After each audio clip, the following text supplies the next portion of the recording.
Olá, ouvintes do Dani Talks. Hoje a gente tem uma convidada muito especial, que ela é referência em qualidade e segurança do paciente. Ela é médica patologista clínica.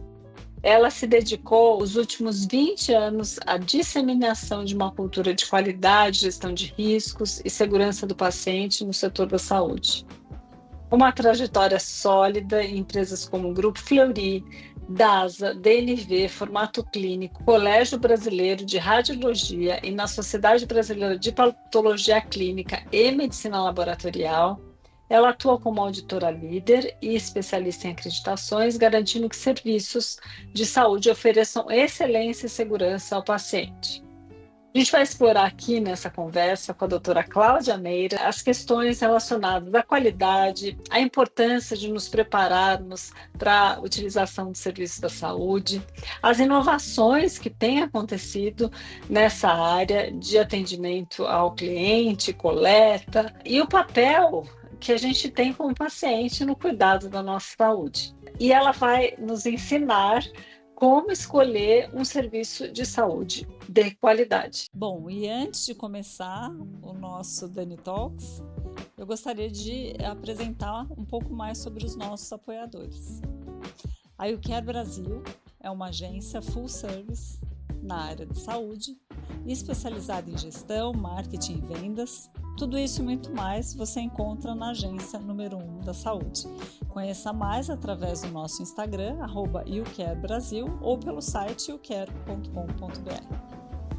O podcast Dani Talks também conta com o apoio da Hyla do Brasil, um aliado na busca por saúde e bem-estar dentro da sua casa.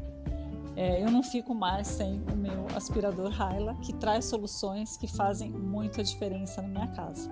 Um ambiente 100% livre de pó, com tecnologia de filtragem, que limpa e purifica o ar. Qualidade do sono melhorada, promovendo noites mais tranquilas e dias mais produtivos. Proteção contra os desafios do dia a dia, combatendo doenças respiratórias e alérgicas. Conheça mais sobre essa nova tecnologia através desse link e aproveite para ganhar uma higienização do seu colchão com o Dani Talks. Outro apoiador muito importante é a Biologix. Você sabia que 1/3 da população adulta sofre de algum grau de apneia do sono? E o mais alarmante, cerca de 80% dessas pessoas não foram diagnosticadas. E o ronco, ele pode ser um sinal que passa despercebido, mas com a Biologix isso pode mudar. A Biologix é uma health tech brasileira focada em medicina do sono e amparada na ciência, com um aplicativo de monitoramento do sono. Em conjunto com um sensor inovador, eles estão democratizando o diagnóstico e tratamento dos distúrbios do sono. Utilizando tecnologia de ponta, desenvolve os próprios sensores, algoritmos e plataforma, e através do Dani Talks você pode realizar gratuitamente através desse link o seu teste do ronco. Saiba mais em biologix.com.br. Seja muito bem-vinda, Cláudia. Obrigada, Dani, pelo convite. Estou muito feliz de estar aqui para falar de um tema que meus olhos brilham, né? Adoro. E eu não poderia deixar de convidar você para falar sobre qualidade e segurança do paciente. Obrigada. Bom, para quem já está aqui, né, nos ouvindo, há algum tempo a gente vem ensaiando essa conversa e eu faço questão de trazer você para falar sobre qualidade e segurança do paciente, porque a cada dia a gente vem trazendo para as pessoas mais informações, mais oportunidade delas cuidarem de sua própria saúde. E muitas vezes a gente não dá o valor necessário a algo que parece ser simples.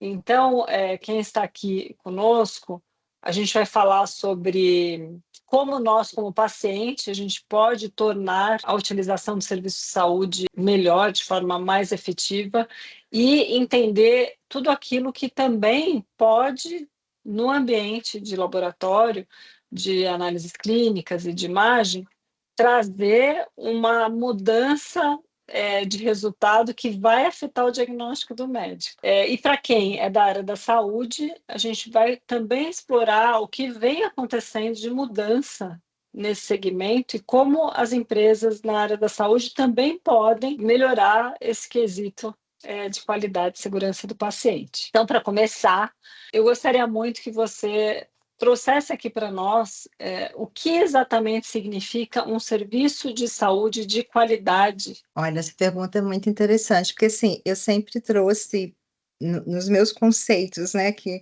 a gente vai criando conceitos, né, vai assimilando conceitos, e uma das coisas que eu acho que é um serviço de qualidade não pode faltar é o que eu chamo de uma tríade, que é qualidade, eficiência e segurança.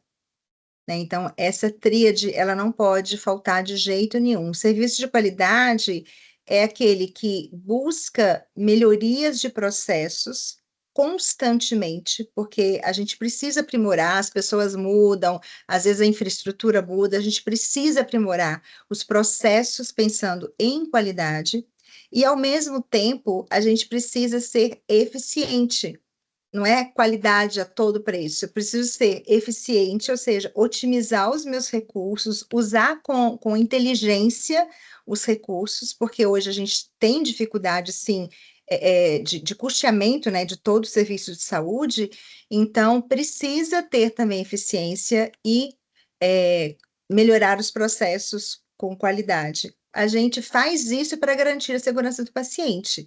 Né? Então, um exemplo simples, né, para a gente poder identificar, vamos pensar num teste de identificação de anticorpos de doenças infecciosas, pode ser um HIV, um COVID, etc. Então, quando a gente está falando de segurança do paciente, eu preciso escolher uma metodologia que seja adequada para aquele uso, né, que realmente vai funcionar, que eu conheça a metodologia, que é uma metodologia capaz de identificar aqueles que estão doentes e capaz de identificar os sadios, né, de saber realmente quem são, e ao mesmo tempo, então, nesse caso, com maior sensibilidade, com maior especificidade, com controle de qualidade, tudo que a gente entende, mas com custos viáveis, porque a gente tem vários testes no mercado, então eu preciso entender o que tem de custo, que é de custo viável, que eu não digo nem que tem baixo custo, não é isso, é um custo viável, que eu possa ter um teste de qualidade, um teste que vai ser eficaz para aquilo que eu estou buscando, e que com isso contribua com a decisão médica e, consequentemente, com a segurança do paciente. Né? Então, eu acho que essa tríade, ela resume o que eu penso sobre um serviço de qualidade. Perfeito. Agora, sabendo então disso, a gente vai precisar fazer, entre aspas, uma auditoria como paciente para entender se essas três questões elas fazem parte do serviço que eu vou escolher. O que eu venho acompanhando já há algum tempo? Até no sábado eu dei uma aula e eu perguntei para a plateia de donos de laboratórios e de clínicas de imagem. Na opinião deles, qual é ainda o volume de pacientes que vêm à clínica ou ao laboratório indicados por um profissional médico? E aí eu falei, quantos acham que menos de 50% desses pacientes vêm indicado por um profissional médico ou mais de 50%? E a grande maioria colocou que menos de 50% vem indicado por um médico. E, pela minha experiência, esse número é maior do que 50%. Né? Então, é muito maior. Então, isso é bem preocupante, porque ao mesmo tempo que a gente acredita que o paciente ele pode fazer suas próprias escolhas, às vezes é um pouco complexo ele avaliar a tríade que você trouxe. Uhum. Então, muitas vezes, a gente acaba contando com o nosso médico para fazer essa escolha. Por mais que a gente tenha pacientes hoje que não têm um plano de saúde, e ele acaba decidindo ou por uma facilidade, porque é perto da residência dele, ou pelo preço. E aí acaba acontecendo o que a gente já sabe, a gente não faz a melhor escolha. Agora, pensando nessa escolha, Cláudia, qual seria o critério mais simples para eu decidir se a minha escolha foi correto. Então, eu não tenho um médico para me recomendar um serviço de laboratório ou um hospital. Como eu vejo que o que eu escolhi realmente é um serviço de qualidade? Ô, Dani, sabe, você me fez lembrar uma situação que eu já vivenciei uma vez, há muitos anos atrás, que a médica, né, minha médica assistente, ela me disse assim: olha, você pode fazer em vários laboratórios, mas só não faz nesse. Então, assim, aquele também que um médico, porque às vezes o médico não gosta de indicar, né? Porque ele se compromete e tal. Então, fala, olha, você pode fazer, tem vários, tem esse, tem aquele outro, mas esse que você não faz. Então, assim, o quanto também não é indicado é muito importante, né? E claro que preço e indicação do médico conta muito, né? Num paciente, é diferente do que você falou, um paciente que não tenha esse médico ainda, mas um paciente que tem o médico ele vai, sim, provavelmente ser orientado por esse médico se ele passou por alguma experiência boa com um laboratório, né? Ou ele, ou um familiar, ou pacientes dele, ou laudos que ele recebe, que ele fala assim, nossa, muito bom esse laudo, nossa, compatível com a clínica do meu paciente. Então, ele passa a dar credibilidade para algumas marcas, né? Porque ele pode receber de várias. Então, às vezes, ele indica muito nesse conhecimento que ele tem do que ele recebe de valor ali naquele laudo, né, para os pacientes dele. Então, acho que é uma indicação que a gente pode considerar nesse sentido, né? E preço também, se eu tiver mais de uma escolha, é claro que o paciente também pode utilizar o que é um preço viável para ele, dentro do que ele pode pagar e dentro do serviço que ele vai receber, né? A gente sabe que tem vários tipos de empresas às vezes até a mesma qualidade técnica, mas tem atributos diferenciados, né? E aí a escolha realmente é do paciente.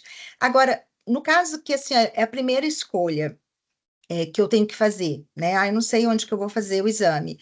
É muito difícil, como você falou, para um paciente fazer uma escolha de algo que ele não conhece, os bastidores ele não conhece como funciona um laboratório, né? Então, ele ouviu falar, ele ouviu dizer, saiu na mídia, então é isso que ele tem de informação a princípio. Então, o que que eu recomendo? Que ele busque serviços que são acreditados, né? Porque serviços acreditados, e hoje a gente tem no Brasil diversas acreditações de renome, de peso, né? Que a gente talvez vai falar um pouco mais para frente, eu acho que se ele seguir, buscar inicialmente serviços que são acreditados, a gente já está indo para uma linha de serviços de medicina diagnóstica ou de saúde que já tem um portfólio de processos, como a gente falou no início, né, de processos de qualidade, que já pensam na segurança do paciente, já tem esse cuidado.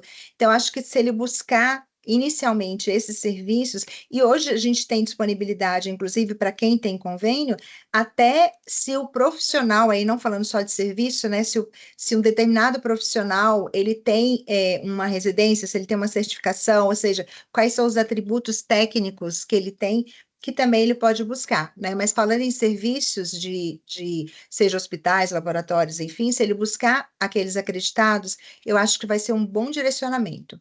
Por mais que, assim, até lembrando que nem todo serviço acreditado quer dizer que ele nunca vai ter problema, né? Mas, quando a gente tem algum problema, a gente tem uma voz, né? Porque ele já tem metodologias para ouvir o cliente, ele tem metodologias para avaliar a qualidade do processo, rever aquele processo para que ele possa ser melhorado. Então, assim, existe uma cultura de qualidade e segurança do paciente quando o serviço é acreditado. Então, eu iria por aí. Muito bom. E a gente vai falar logo mais quais seriam essas acreditações e como que a gente comprova se esse serviço tem ou não. Agora, muitas vezes a gente diz que a responsabilidade de oferta de um serviço de qualidade é da empresa que vai nos atender. Mas a gente sabe que quando a gente fala em saúde, não depende só das empresas, depende de nós. E eu já fiquei bastante assustada com os números que falam sobre isso, no sentido de como eu me preparo para fazer um exame, e assim por diante. Então, eu gostaria aqui que você contasse para nós um pouco mais do papel do paciente para garantir a qualidade, e a segurança. Eu acho que paciente, apesar de ser o nome paciente, né, hoje em dia ele não pode ser passivo, né? Ele precisa, não pode ser passivo com os cuidados da saúde dele. Ele tem uma responsabilidade muito grande, ele não pode simplesmente delegar. Eu acho que existe uma corresponsabilidade, né, e que é multidisciplinar, na verdade. E uma desse emaranhado de pessoas e de processos e de cuidados é o próprio paciente, né? Então, para uma simples consulta, se o paciente vai para uma consulta, que depois a gente vai falar das fases, né, do laboratório. Se o paciente vai a uma consulta, ele tem que dar todas as informações necessárias, ele tem que confiar naquele profissional que ele procurou, porque é com essas informações, que hoje a gente chama de anamnese, né, o histórico familiar, história pregressa, tudo que ele está sentindo, sinais, sintomas, é isso que vai ajudar a formar uma hipótese diagnóstica. Porque senão o médico vai solicitar exame desnecessário, porque ele não tem toda a informação, ou ele vai pedir um monte de exame desnecessário porque ele ficou inseguro nas informações que o paciente trouxe, e isso vai impactar depois na segurança, no resultado, no diagnóstico daquele paciente. Então, seguir as orientações dos profissionais e também com o cuidado com as medicações, orientação, às vezes, orientações básicas, às vezes, sobre a sua alimentação, sobre exercício físico, os cuidados que ele tem que ter, tudo isso é responsabilidade do paciente, né? Então, eu acho que seguir também as orientações dos serviços, um exemplo, né, de serviço hospitalar, por exemplo. Em geral, quando você vai ser internado, ou mesmo no pronto atendimento, você recebe as informações dos cuidados que você tem que ter. Por exemplo, olha, não levante da cama sozinho, não vai ao banheiro sozinho, precisa nos chamar, se não tiver acompanhante, aperta a campainha, não levante sozinho. Por quê? Porque aquele profissional, ele sabe dos riscos daquele paciente. Pode ser um paciente idoso que ele está se sentindo seguro, mas pode escorregar e cair.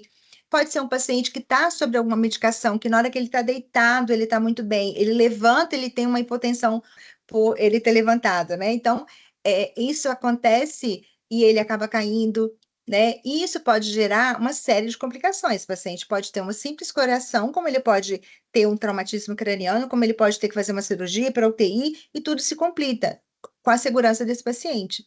Então, ele tem essa responsabilidade. A mesma coisa acontece na medicina diagnóstica, né? Se o paciente ele é orientado, por exemplo, para fazer um determinado exame diagnóstico por imagem, ressonância, né? Um exemplo típico de que ele é orientado, todos os cuidados, a senhora está com chave, tá? Aliança, esses dias vezes perguntaram se o meu anel aqui era de ouro, eu falei, acho que eu sou banhada, aí então vamos tirar, né? Então, assim, e é minha responsabilidade isso, eu não posso estar com nada no meu corpo, eu sou orientada a isso, inclusive hoje é obrigatório, inclusive passou essa função para os profissionais, né, de imagem, os serviços de imagem, que eles têm que ter detector de metal, que antes era orientado apenas, até que a gente teve alguns eventos graves, né, que foi até para a mídia, e que se passou a se exigir isso do serviço, mas ainda assim não tira a responsabilidade do paciente. Ele tem que se engajar no cuidado dele, né? Então, é por Nossa, aí. muito interessante. E quanto mais essa área vai evoluindo, esses programas, eles também evoluem e você traz isso do detector de metal que eu não tinha ouvido falar, é Sim, realmente muito interessante. Você começa a não deixar tão dependente a responsabilidade, né. Então, é. perguntou: "Tá com metal?". "Não". Aí fez tudo direitinho, mesmo assim deu um problema, então vamos colocar um detector de metais, e para isso É, acontecer, porque tem muitos casos, né. exatamente, tem que fechar a porta, não pode deixar aberta para ninguém entrar de forma inadvertida, né? Então, são Tem. todos esses cuidados que tem que ter. Bom, agora, dando aqui um overview para os ouvintes dos bastidores das clínicas, laboratórios, você é uma das pessoas mais integradas nesse assunto e já passou por muitas empresas de primeira linha, vendo no dia a dia tudo aquilo que dá certo e que não dá certo, Uhum. e de uma forma Outra, você sendo corresponsável em apoiar os colaboradores para que dê certo, né? Porque os Isso. processos estão escritos, estão documentados, mas depende muito ainda das pessoas. Dentro da perspectiva da jornada de um paciente, desde que ele vai no médico e sai do estabelecimento, recebe o seu laudo, e conta para nós sobre todo o seu trabalho, que inclusive eu estou com você, na Sociedade Brasileira de Patologia Clínica, no comitê de pré-analítico, que é mais um fator que evidencia a importância dessa fase. Isso é muito interessante, a SBPC tem capitaneado isso, né, nos deu essa oportunidade, né, da gente trocar experiências, da gente rever o que está sendo feito lá fora, aqui, as boas práticas. Eu tenho participado, né, a gente está junto no comitê de pré e pós-analítico e também estou no comitê de qualidade, tem vários outros que trabalham em prol, né, da sociedade e da comunidade laboratorial, porque todo esse conhecimento que a gente troca, o que a gente traduz isso, às vezes, numa diretriz ou numa recomendação, isso vai para a comunidade, né? E assim, eu acho que as fases, né, para a gente entender assim, como que é um pouco a jornada do paciente, né? Então, primeiro, a gente estava falando, eu dei o exemplo do paciente numa consulta. Então, a primeira etapa, ele vai procurar um serviço médico, né, de assistência médica, seja num hospital, seja no pronto atendimento, seja numa consulta médica, onde que é feito, depois de todas as anamnese que eu comentei, é feita uma hipótese diagnóstica, né? E isso é feito pelo médico, que tem aquele conhecimento médico, uma hipótese diagnóstica para aquele paciente. A partir daí, ele vai solicitar ou não alguns exames. Então, essa primeira etapa, ela é importante, a gente chama de uma etapa pré-analítica. Por quê? É o momento que o médico está tendo um racional com todas as informações que ele tem, com todo o exame físico que ele fez aquele paciente, ele faz algumas hipóteses. E aí, por que isso é importante? A gente tinha falado, né, do engajamento do paciente, dele contribuir com essas informações, porque a partir daí ele faz um diagnóstico e é em cima disso que ele deveria solicitar exames para complementar o raciocínio dele, né, a hipótese dele. Isso pode, com esses exames solicitados, se confirmar ou não se confirmar. E isso é importante. Às vezes, alguns exames são para excluir algumas possibilidades que ele tinha pensado. Agora, o que não é interessante é quando o médico está um pouco perdido, ou, tem um monte de informação, ou não tem informação suficiente, ele pede lá 20, 30, 40 exames, como eu já vi, né? Então, assim, qual é o raciocínio? O que ele está pensando, né? Assim, como é que ele está pensando em qual hipótese? Então, é muito importante essa fase pré-analítica, é pedir o exame certo para o paciente certo, naquele momento que ele necessita, né, para a gente poder fazer e que seja também, obviamente, depois entregue no tempo adequado, no tempo hábil. Então, essa é a primeira etapa. A partir daí, com o pedido médico, né, ou a solicitação médica, o paciente vai procurar por um serviço laboratorial, que a gente até comentou, né, como ele pode chegar num serviço de qualidade, como a gente comentou.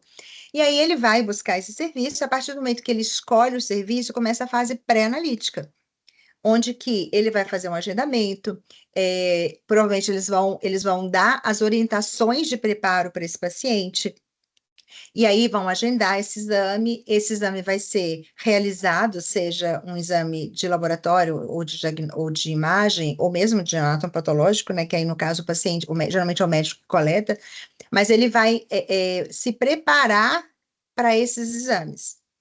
E aí, então, é a fase que a gente chama de pré-analítica. Quando é um laboratório, ele vai constituir essa fase pré-analítica da orientação, do preparo desse paciente, da coleta desse exame, como que eu preparo essa amostra e principalmente como eu identifico tanto o paciente, né, a segurança da identificação do paciente, com 2 identificadores sempre, que é a recomendação da Organização Mundial de Saúde.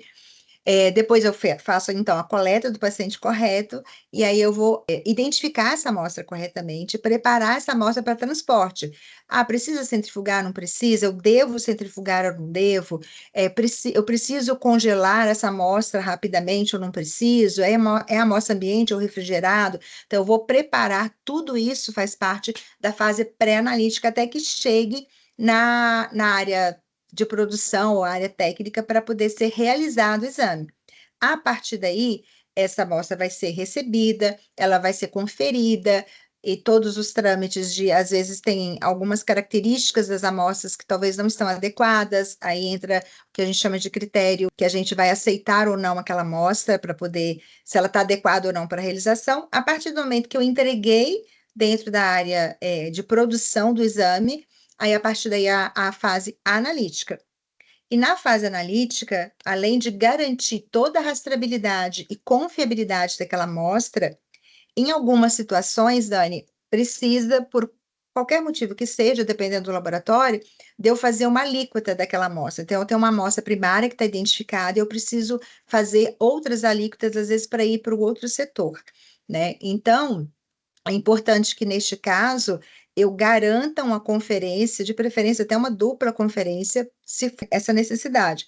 Mas o que geralmente os laboratórios fazem para evitar esse tipo de situação é fazer coletas de materiais, de tubos, já identificados desde a fase inicial, né? E isso é muito importante, porque tem aí um viés, né? Eu coletar muito tubo do paciente, muito sangue do paciente, e garantir a segurança dentro da área técnica. Então, nessa fase analítica, é importante também que o laboratório ele faça um desenho do seu laboratório para que eu possa otimizar essas amostras e coletar menos amostras do paciente, mas ao mesmo tempo todas serem identificadas lá no início do processo, lá na unidade ou lá na coleta do hospital, na UTI, enfim. Né? Então, isso é muito importante, esse alinhamento do que eu preciso dentro da área técnica com o que eu devo coletar. Né?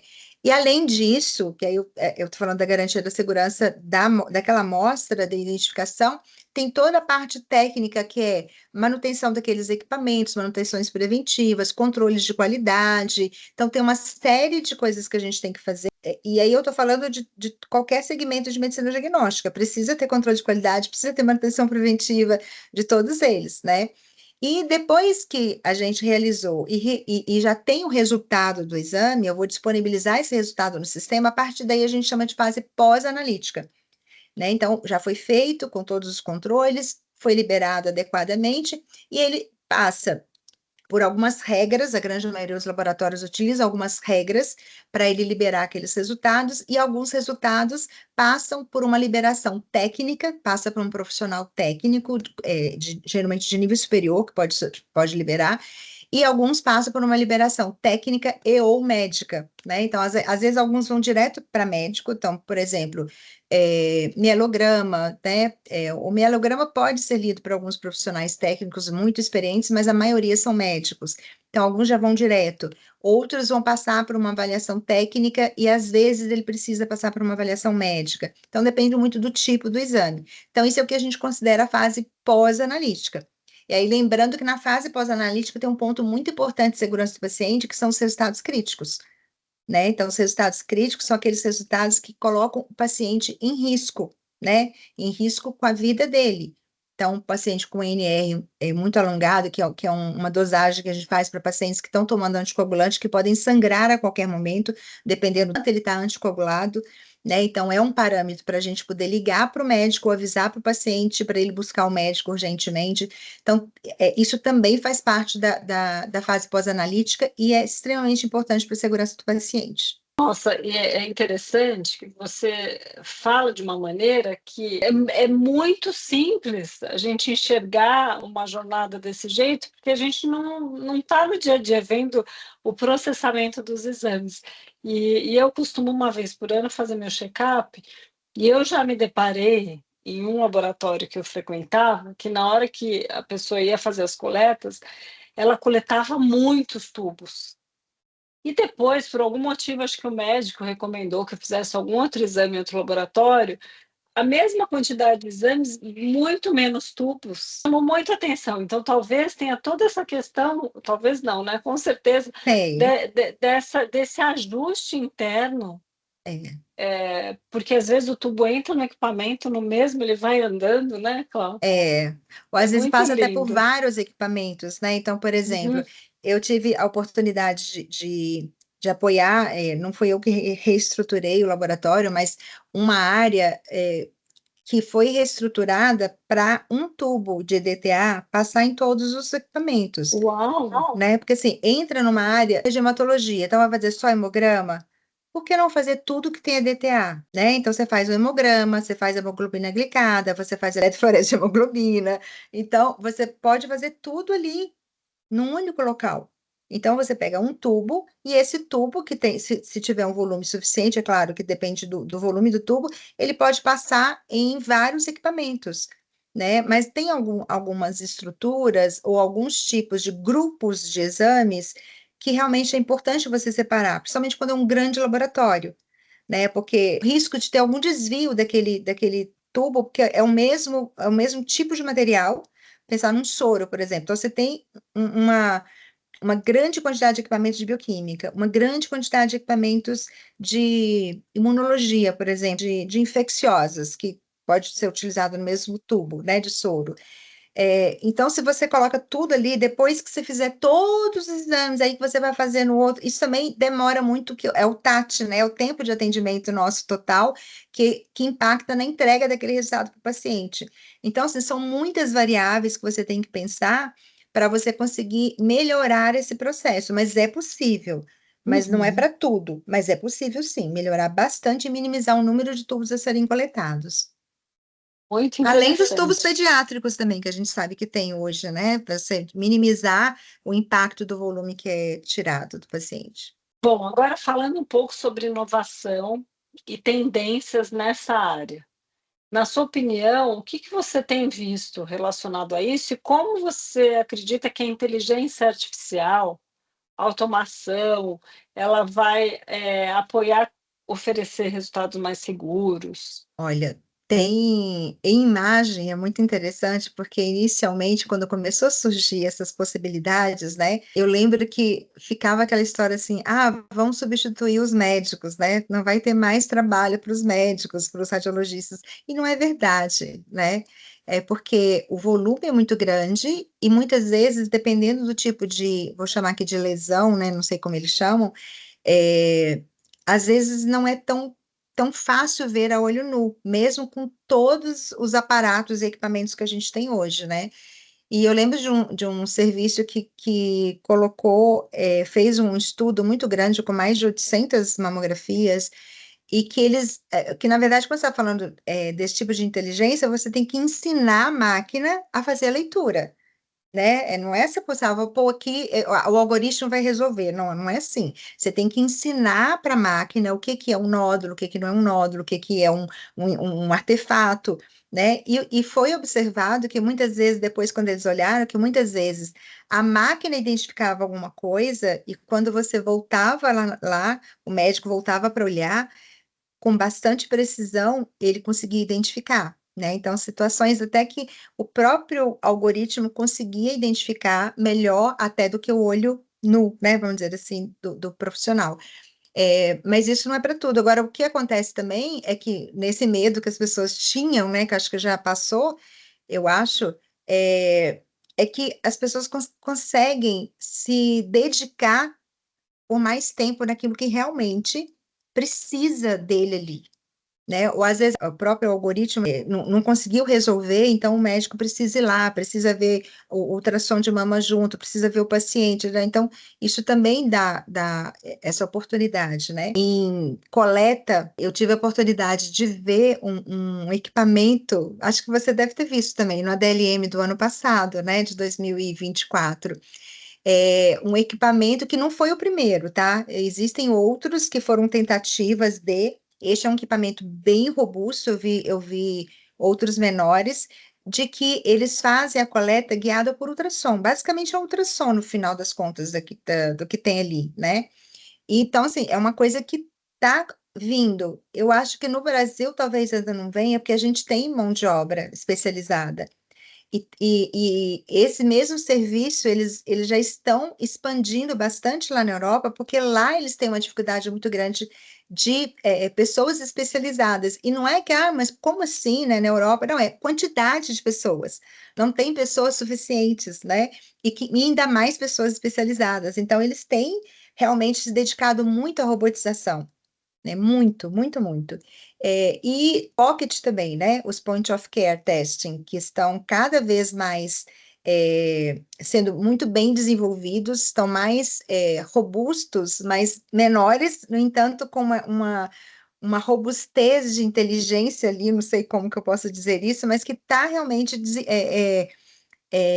trazendo oportunidades. Pensa em biologia molecular. Biologia molecular, há um tempo atrás, quando eu comecei residência, era uma área que você tinha três áreas, né, para você poder trabalhar, uma podia contaminar a outra, enfim, não é que não exista mais contaminação, mas isso minimizou muito. Depois vieram aqueles equipamentos que você podia fazer tudo numa sala só, e hoje você faz em pocket. A gente lá no EDLM também, eu vi, parecia como é que chama esse equipamento que a Até gente uma câmera, né?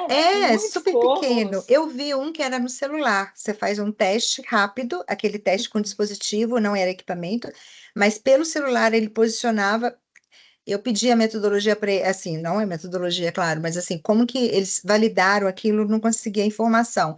Mas tá vindo, tá acontecendo, e a gente precisa estar muito atento a tudo que está acontecendo. Não simplesmente ficar resistente, né? Porque Uhum, vai vir de vai qualquer vir. jeito. Vai vir. E falando agora um pouco sobre essa questão de como eu escolho o serviço e as acreditações, certificações existentes, se fosse possível, eu queria que você desse esse panorama das principais e até te fazer uma pergunta: como esses programas eles são atualizados? Porque eu fico imaginando esse crescimento do Point of Care que você trouxe, como que eles entram dentro de um programa de acreditação? Então, fala um pouquinho sobre quais são esses programas, né, o quanto eles se atualizam. Uhum. Pensando aqui, falando aqui do Brasil, né? A gente tem bons programas, né, específicos para laboratório. A gente tem o PALC, tem o DIC, tem a ISO 1589 pela Inmetro, que inclusive na América Latina é muito utilizada fora Brasil, porque eles geralmente não têm normas específicas, né? Então eles utilizam muito a 1589. A gente tem ainda para laboratório, tem a Organização Nacional de Acreditação, a ONA, né? E a ONA também tem uma infinidade de serviços de saúde, né? Então, diagnóstico por imagem, anatomia patológica, bancos de sangue, Clínicas. hospitais, clínicas, então são Uhum. vários serviços, né? E a gente tem, e aí tem uma semântica, né, de quando a gente fala assim de acreditação e certificação, né? Eu costumo explicar assim, a certificação, por exemplo, a ISO 9001, a certificação ISO 9001, eu acho que para quem está começando é excelente, né? Para quem nunca trabalhou, porque ela ajuda a você padronizar processos, documentação, uma série de coisas. Não que as outras acreditações não tenham, mas eu tive essa experiência inicial, então para mim foi uma boa experiência. E ela é uma certificação. Quando a gente fala de acreditação, qual que é a diferença? A ISO você pode aplicar para uma indústria automobilística, você pode aplicar para o metrô, enfim, para qualquer tipo de serviço, né? Você define o escopo e você faz a certificação daquele escopo. Na acreditação, ela é elaborada por profissionais da área, então já muda um pouquinho. A linguagem dela é mais. Você não precisa traduzir muito. A ISO você tem que traduzir para o seu negócio, para o seu escopo, né? Ela já traz uma linguagem apropriada, já é feita para cada uma, todos esses segmentos, por exemplo, a gente falou da ONA, tem especializações, pessoas especializadas que apoiam, e todas essas normas, esqueci do PAD, como assim, esqueci do PAD? O PAD é meu filhinho querido, né, que eu tive a honra, assim, um privilégio, que até hoje, assim, eu sou muito grata, né, por ter participado da elaboração da norma, da formação dos auditores, da acreditação pela ISCA dessa norma e do serviço, e também da implementação da comissão de acreditação, ou seja, todo o projeto eu comecei desde o iniciozinho, assim, então para mim É um meu filho que filhinho, é um nasceu e cresceu, filho, né? que eu tenho muito carinho. E o ano passado foi feito no Colégio Brasileiro de Radiologia, eles fizeram só um comentário, assim, eles fizeram é uma árvore mesmo, eles desenharam, né, colocaram uma árvore, e eu lembro que a presidente, ela me mandou uma foto, porque eu não estava lá no congresso, ela me mandou uma foto, e que a base, né, a raiz, saindo da raiz dessa árvore, estávamos eu, a doutora Cristina Kawali, o Carrete, o Carlos Moura e o Conrado, né, que foram, principalmente o Conrado foi o idealizador, o Carrete foi quem deu todo o apoio, né, eu e a Cristina fomos as consultoras e o Carlos também na parte mais administrativa e a gente na parte técnica. Então, a gente estava ali na construção, na base, e a partir dali vieram os auditores, aí faz toda uma árvore, mas ficou uma coisa linda, linda, maravilhosa. E 2 anos atrás também eles fizeram uma homenagem, eu recebi uma homenagem lá que eu fiquei muito grata mesmo. Então, o programa de acreditação de diagnósticos por imagem, né, que é do Colégio Brasileiro de Radiologia, hoje já tem vários serviços acreditados, né, então, de novo, acreditados. Por quê? Porque foram feitos por pessoas, né, porque apesar de estar eu, patologista clínica, a doutora Cris Kawali, endocrinologia e patologista clínica, mas todos os comitês participaram, os comitês do Colégio Brasileiro. Então, assim, foram feitos realmente por pares, assim como o PAU, que foi feito por pares, o DIC também, enfim. Então, isso que diferencia muito que é uma certificação e uma acreditação no meu ponto de vista. E o impacto disso no dia a dia é muito grande, porque como eu comentei logo no início, né, que a gente comentou assim, como é que eu escolho, né? É importante que a gente entenda qual é o tipo de acreditação e certificação. Tem algumas que são por níveis, né? A ONA por nível, onde ela trabalha estrutura, processo e resultado, né? Que é um conceito realmente de qualidade da época do Dona Bedian, enfim.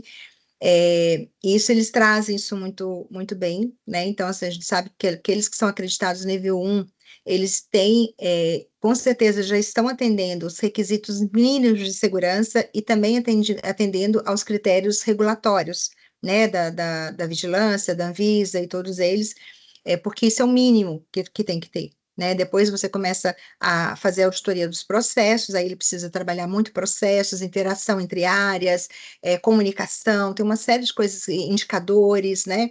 E depois vem o nível de excelência. Então, isso a gente acaba galgando um tempo muito grande, né?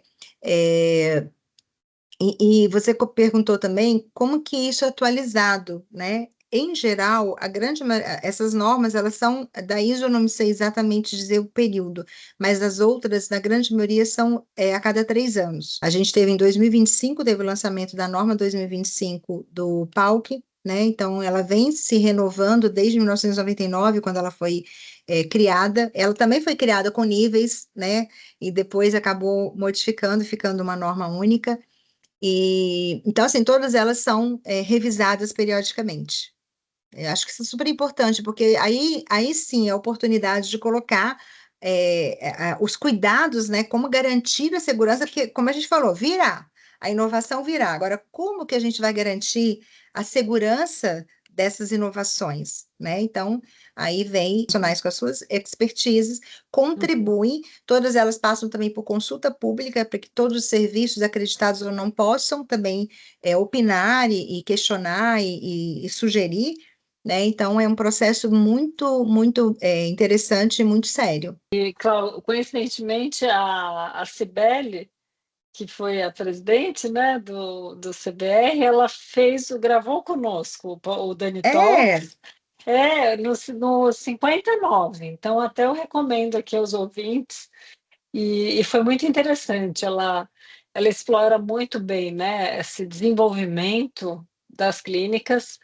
E foi bem interessante porque a gente falou também sobre a questão do papel da mulher no segmento. Então, ela é uma pessoa incrível também. sim. Foi muito, muito boa a conversa E com você ela. sabe, Dani, uma coisa que, assim, desde a primeira certificação, implementei em 99, e em seguida, um mês depois, a gente fez o PALC. Eu falei, mas como? Falei, porque, assim, quando você traduz a ISO, por isso que eu falei certificação, você tem que adequar, você traduz tudo aquilo ali pensando em laboratório e como você faria, não só para atender a norma, foi um passo mais simples para a gente, porque a Flui, gente Já Foi, faz parte da cultura, não sei, do dia a exatamente. dia.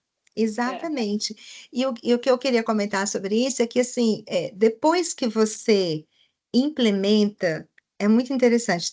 Tem algumas resistências, enfim, é natural, e a gente vai vencendo as resistências, Uhum, vai criando uma cultura realmente. E aí as pessoas falam assim: como que eu conseguia viver sem isso? é isso Como que eu mesmo. conseguia viver sem esse processo? Como que eu não enxerguei esse indicador antes? Né, então, assim, é muito interessante isso, como que você Uhum, vai criando uma uhum, cultura e enxergando de forma diferente. uhum. Não, e no nosso dia a dia, a gente não consegue mais trabalhar sem um processo, sem uma metodologia, uma lógica. Sim, É bem interessante. E Clau, assim, só para a gente ter um panorama, pensando no PAD, em clínicas de imagem, porque é a acreditação talvez mais jovem. sim. Hoje, quantas clínicas de imagem, em média, você tem noção, assim, que existem e quantas têm essa acreditação? Nossa, eu vi há pouco tempo atrás, eu vi, mas eu não vou precisar aqui, mas Uhum, eu arrisco que devem ser umas 200, mas eu estou arriscando, tá? O número exato eu tem. não tenho, Mas você tem, são 200 acreditadas? acreditadas. Ah, ok, tá, entendi. É num universo imenso de É, clínicas, né. Eu acho que essa questão é que a gente precisa, talvez, ter sempre um cuidado especial, no sentido de entender, se esses serviços que a gente escolhe, eles, né, possuem uma acreditação e que dessa forma vão garantir o mínimo de qualidade e segurança para nós e para nossa família, né, e assim por diante. Clau, conta para gente as suas redes sociais, para que eles possam te acompanhar e se atualizar. estou no LinkedIn, né, como Cláudia Meira. Eu acho que é onde profissionalmente eu mais, acabo atuando mais, né, pra poder contar um pouco, né, falar um pouco, ter oportunidade de falar e trocar experiências, que acontece muito, essa troca de experiências pelo LinkedIn, quando a gente coloca algumas situações ou quando a gente consegue se posicionar de alguma forma, bem positiva, né, seja porque precisa melhorar ou seja porque foi muito bom, a gente compartilha lá. Bom, Sim, a gente está chegando aí ao fim. Eu acredito que, por mais que tenha sido uma conversa muito técnica em algumas questões, ilustra bastante o futuro do nosso cuidado, que a gente precisa entender aonde a gente está se metendo para ter melhor resultado, melhor saúde e assim por diante. Então, obrigada mesmo por ter sido super didática. Clau, a gente tem aqui no Dani Talk sempre uma pergunta em relação a quem é a pessoa que está aqui disponibilizando o conhecimento, o tempo. Então, se você fosse capa de uma importante revista, o que te traduz? eu diria que a minha missão é disseminar a segurança do paciente nas instituições de saúde e impactar positivamente as pessoas. Maravilha. Porque é o que você trouxe anteriormente. Você ainda que trabalhou, né, trabalha tantos anos nessa área, o quanto de obstáculos que você enfrenta para implementar, para questionar, para reduzir o número de não conformidade, para as pessoas não verem como uma punição. É, a cultura justa é um ponto muito importante, né, nesse Uhum, contexto todo, porque se você não uhum, trabalhar a cultura justa, fica muito difícil, sabe? Assim, fica um distanciamento muito grande do que você fala, do que você uhum. pratica. Né? E qualidade e segurança do paciente, por exemplo, não tem outro jeito. Realmente é o que brilha meu olho, sabe? Quando você fala assim, como é que você quer te ver na capa de revista? Meu olho brilha quando eu falo de cultura de segurança do paciente e cultura justa. Realmente é muito assim, meu, de dentro, assim. Muito bom.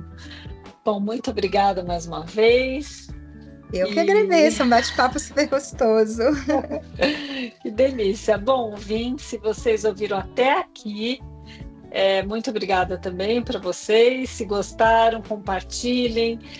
Sigam a Cláudia, sigam o Dani Talks, coloca lá no sininho, porque vocês vão saber o próximo episódio. E a qualidade e segurança depende de todos nós, profissionais, pacientes, gestores. Vamos juntos construir um sistema mais seguro e eficiente. Nos vemos no próximo episódio.